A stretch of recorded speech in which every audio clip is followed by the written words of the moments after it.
ఈ వీడియోలో మనం వంకాయతో ఒక మంచి రెసిపీని ఎలా ప్రిపేర్ చేసుకోవాలో చూద్దాం. అదే వంకాయ ఫ్రై అండి. ఆంధ్ర స్పెషల్ వంకాయ ఫ్రై రెసిపీ మనం ఈరోజు చూద్దాం. దీనికోసం ముందుగా స్టవ్ ఆన్ చేసుకొని ఒక కడాయి పెట్టుకొని కడాయి హీట్ ఎక్కిన తర్వాత ఇందులో ఒక 2 టేబుల్ స్పూన్ల మినపప్పు, 2 టేబుల్ స్పూన్ల శనగపప్పు, ఒక 1 టేబుల్ స్పూన్ పల్లీలు, ఇంకా ఎండుమిరపకాయలని యాడ్ చేసుకొని వీటన్నిటిని కూడా డ్రై రోస్ట్ చేసుకోవాలండి.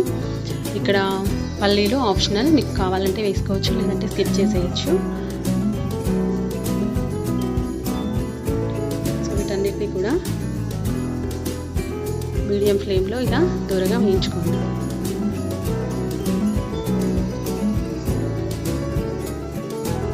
ఇవన్నీ వేగేటప్పుడు మనం వంకాయలు ఉంటాయి కదండి, ఈ ఫ్రైకి నల్ల వంకాయలు అయితే బాగుంటుంది.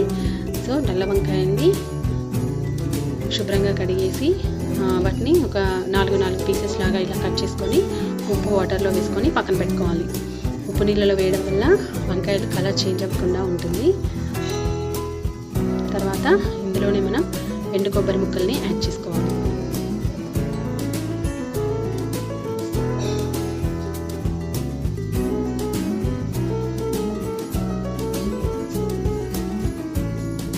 ఇందులోనే ఒక 1 టేబుల్ స్పూన్ జీలకర్ర,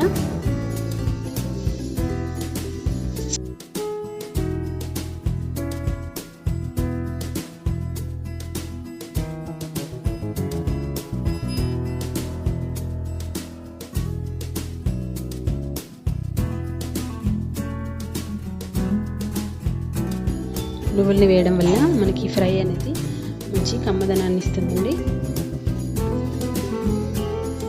తర్వాత వీటన్నిటిని కూడా ఒకసారి బాగా వేయించు. నువ్వుల్ని ఎక్కువగా ఫ్రై చేయాల్సిన అవసరం లేదు, జస్ట్ అలా వేసి ఒకసారి ఫ్రై చేస్తే సరిపోతుంది. తర్వాత వీటన్నిటిని కూడా ఒక మిక్సీ జార్లోకి తీసుకొని ఇందులో ఒక 1/2 టేబుల్ స్పూన్ గరం మసాలాని యాడ్ చేసుకోండి. మీరు ఇక్కడ గరం మసాలాకి బదులుగా అవసరమైతే మనం ఫ్రై చేసేటప్పుడే ఒక చెక్క, లవంగం, ఇలాచీల వాటన్నిటిని కూడా ఫ్రై చేసుకొని గ్రైండ్ చేసుకోవచ్చు. ఇందులోనే ఇక్కడ నేను ధనియా పౌడర్ని యాడ్ చేస్తున్నానండి. తర్వాత ఒక 1/2 టేబుల్ స్పూన్ పసుపుని యాడ్ చేసుకోవాలి. తర్వాత తగినంత ఉప్పుని యాడ్ చేసుకోవాలి. ఇప్పుడు వీటన్నిటిని కూడా మనం బాగా మెత్తని పౌడర్ లాగా కాకుండా కొంచెం బరకగా గ్రైండ్ చేసుకోవాలి. మనం ఇందులో పసుపు వేసాం కదా, అందుకని మంచి కలర్ వస్తుంది. ఈ పౌడర్ని ఇలాగే ప్రిపేర్ చేసుకొని మనం స్టోర్ కూడా చేసుకోవచ్చండి. అప్పుడప్పుడు ఫ్రైలలోకి వాడుకోవడానికి యూస్ఫుల్గా ఉంటుంది. తర్వాత అదే కడాయిని మళ్ళీ స్టవ్ ఆన్ చేసి పెట్టుకొని ఇందులో ఒక 4 టేబుల్ స్పూన్ల ఆయిల్ని యాడ్ చేసుకోవాలి. ఈ ఫ్రైకి మనకి ఆయిల్ అనేది ఎక్కువగానే పడుతుందండి. సో ఆయిల్ని యాడ్ చేసుకొని ఇందులో ఒక 1 టేబుల్ స్పూన్ అల్లం వెల్లుల్లి పేస్ట్ని యాడ్ చేసుకొని దీని పచ్చి వాసన పోయేంత వరకు కూడా బాగా ఫ్రై చేసుకోవాలి.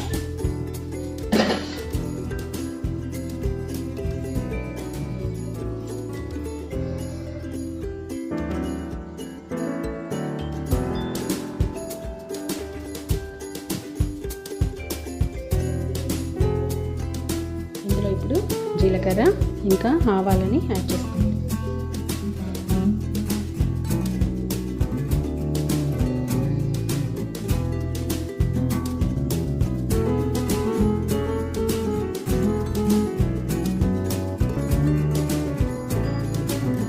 తర్వాత ఇందులో కరివేపాకుని యాడ్ చేసుకోవాలి.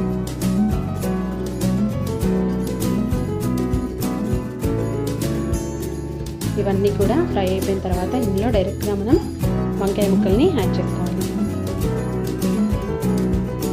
ఇప్పుడు మనం వంకాయ ముక్కల్ని కంప్లీట్గా ఈ ఆయిల్లోనే ఫ్రై చేస్తామండి.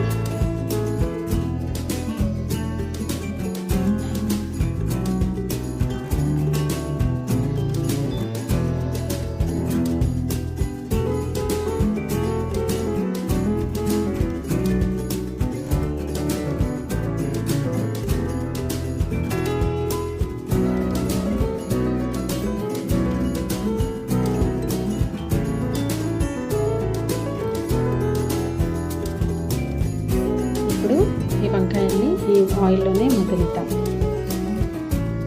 చూడండి, ఆల్మోస్ట్ మన వంకాయలన్నీ మగ్గిపోయాయి కదా. మగ్గిపోయిన తర్వాత మనం ఈ పౌడర్ని యాడ్ చేసుకుంటే సరిపోతుంది. మీ ఇష్టానికి తగ్గట్టుగా ఎక్కువ కానీ లేదా కొంచెం తక్కువ కానీ పౌడర్ని యాడ్ చేసుకోండి.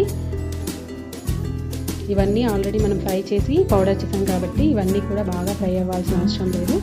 జస్ట్ వేసిన తర్వాత ఒక 2-3 నిమిషాలు ఆ వంకాయలకు పట్టేటట్టుగా ఒకసారి బాగా కలుపుకొని, మీరు ఉప్పుని ఎక్కువ తక్కువ చూసుకొని, మనం ఆల్రెడీ పొడిలో వేసాం కదా కాబట్టి ఉప్పుని ఎక్కువ తక్కువగా చూసుకొని యాడ్ చేసుకోండి.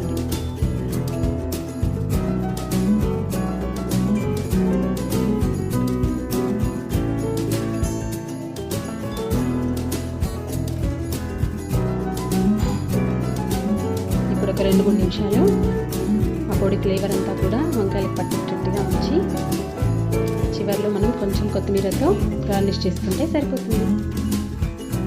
అంతే, వేడి వేడి వంకాయ మసాలా ఫ్రై రెడీ అయిపోయిందండి.